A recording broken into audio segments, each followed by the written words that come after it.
Mesdames et messieurs, bonjour. Je voudrais vous remercier de m'avoir invité. Je souhaiterais, s'il vous plaît, commencer en français. Excusez-moi par avance pour mes erreurs linguistiques. Mais Paris me manque, j'y ai habité et la ville a toujours une place particulière dans mon cœur.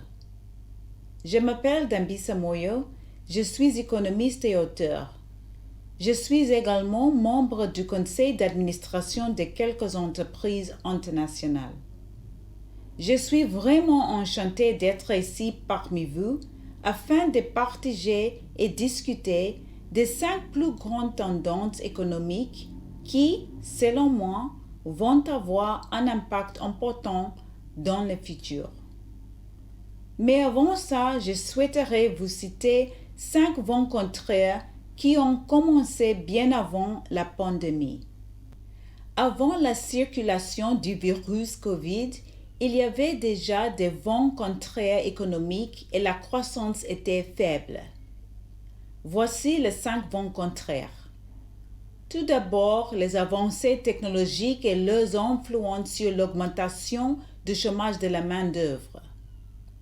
Puis, l'augmentation de la population mondiale. Ensuite, les inégalités de revenus. Après, les changements climatiques ainsi que l'appauvrissement des ressources naturelles. Et enfin, l'accroissement de la dette mondiale.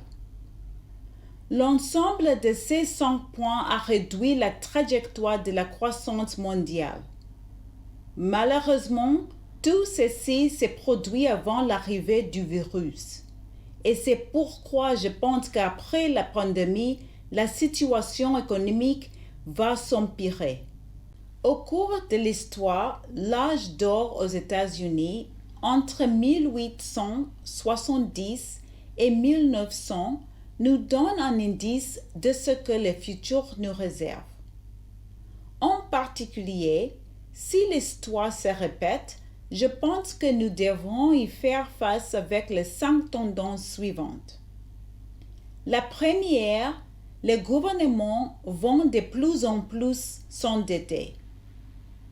La seconde, les gouvernements vont s'orienter vers une politique d'État-providence et de capitalisme d'État.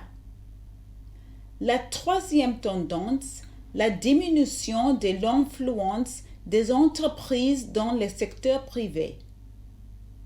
La quatrième, la diminution de l'influence monopolistique des entreprises dans le secteur privé tel que dans la sphère de la finance et de la technologie, ainsi qu'une augmentation des impôts et les dispositions réglementaires par les gouvernements.